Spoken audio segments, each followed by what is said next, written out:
La notion du temps, c'est très subjectif. Ah, mais Ouais, totalement. Complètement. Totalement, mais déjà, l'Orient, l'Occident n'a pas la même vision. Ouais, on n'a pas la même perception. On passe Mais- d'un temps linéaire et à un temps cyclique. On découvre le temps qu'à partir du moment où on s'emmerde.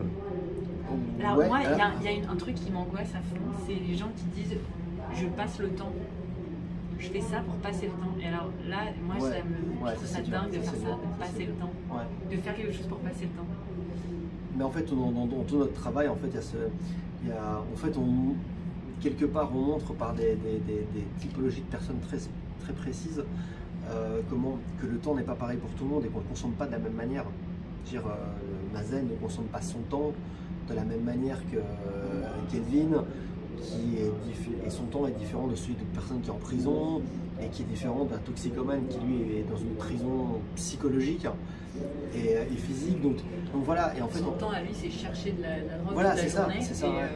Et donc du coup, c'est vrai qu'on a toujours l'impression qu'on parle du temps, que c'est linéaire et que ça fait 1 heure fait 60 minutes et puis merci bien quoi. Mais plus on avance, plus on se rend compte que chaque personne est suivant là où il vit, son métier, sa situation sociale, psychologique, le temps n'est pas pareil. Ou du métier aussi avec les pilotes, tu vois, là ils sont confrontés à un temps qui n'espère n'être jamais confronté à cette durée parce que voilà, c'est ils sont conscients d'une deuxième vie en Ils sont conscients d'une deuxième vie, ouais. Eux, Ça, ils en nous ont une l'ont deuxième. tous dit. Ouais. Ils sont tous Ou d'une conscients. troisième. Ah oui, d'une troisième vie. Ils ont Ouais. conscience qu'ils ont été sauvés et qu'ils ont un bonus, qu'ils Ouais. ont vraiment une deuxième vie.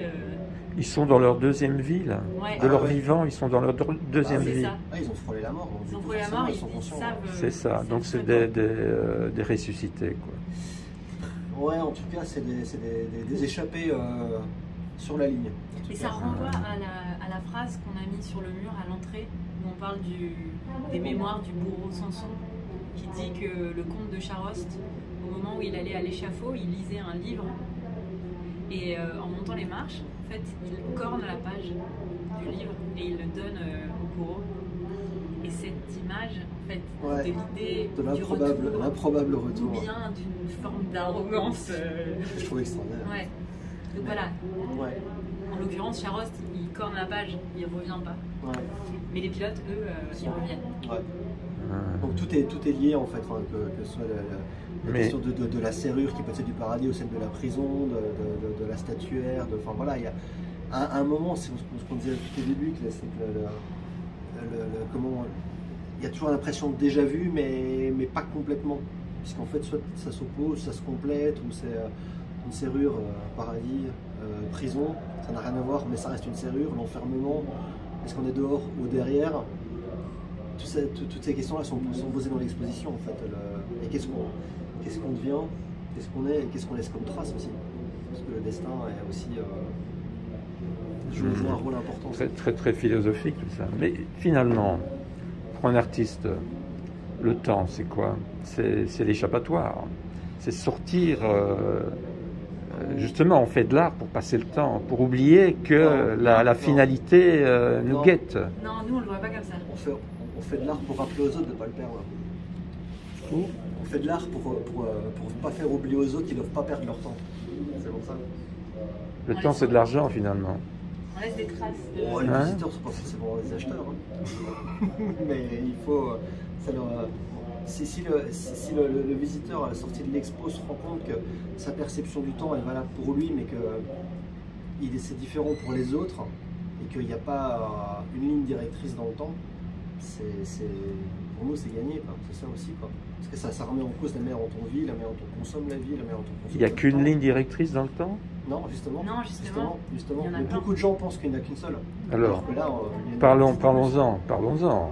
Moi je pense qu'on est 7 milliards, et je pense qu'il y a 7 milliards de lignes du temps. Ouais. Mais la vôtre, vous êtes plus proche du Kairos, du Chronos ou de l'Aion?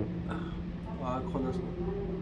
On n'est pas pareil là-dessus. Vous avez les pieds sur terre, toi. Ouais. Et alors, toi? Lui, il a peur de perdre du temps. Ouais. Vraiment, Ouais, c'est vraiment il a vrai. besoin de créer des choses pour. Ouais. Il voit une ligne de fin et il a besoin de faire. Et pour toi? Et moi, non, moi je me dis que je vais essayer en tout cas dans le moment présent, dans le bref moment qu'on a sur Terre, d'être conscient tout le temps de ce qu'on fait. Si on devait mourir demain, ce montage aura été genre Sublime. sublime. Franchement, la façon de le faire, la construction, pas juste... Alors, montrez-moi vos lignes de main, là. À tous les deux. Main droite, hein. Main droite, hein. Main Un droite. peu plié. Ouais. Et c'est là qu'on voit que ma ligne de cœur, elle est bien fucked up. Ah oui, elle est toute... Ouais, elle est Non, toute, mais elle est jolie. ouais, oui, mais elle est toute bien. Moi, elle s'arrête là. Ah, tu vas te faire larguer. Et voilà. Et voilà. Merci. Oui, je reprends. Je sais Non, plus non, ce que je mais- disais là. ouais, Au niveau de la réalité sensible et intelligible. Donc, ce concept. On est entre les deux. On est entre les deux. On essaye de rendre intelligible des choses sensibles. Et en même temps, des fois, je me plais à croire qu'on essaie de vaincre le stoïcisme.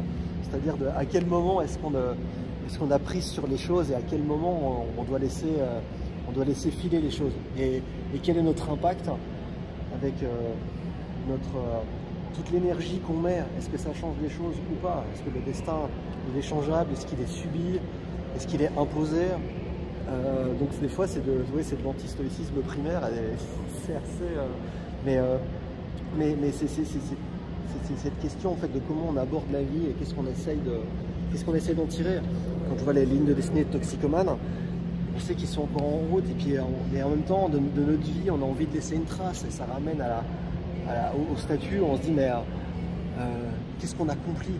Et donc du coup à rebours, est-ce qu'on arrive à avoir une espèce de canevas de schéma de réussite potentiel à travers ces lignes de destinée?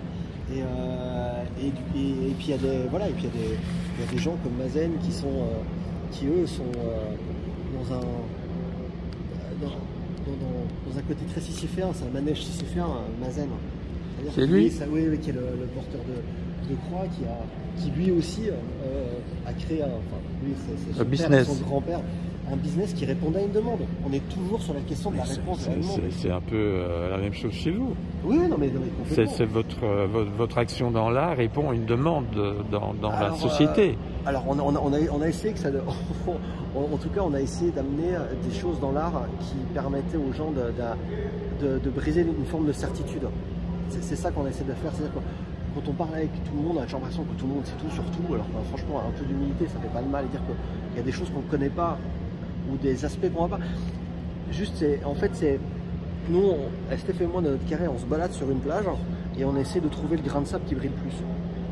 Alors c'est un travail de fourmi, mais une fois qu'on l'a, ça permet de dire, on a dans chaque situation, il faut trouver soit le positif, soit la chose inattendue, ou soit de briser les certitudes. Que ce soit par exemple par rapport à la toxicomanie, par rapport à plein de choses. On essaie juste des fois de rétablir l'équilibre dans l'œil de l'autre.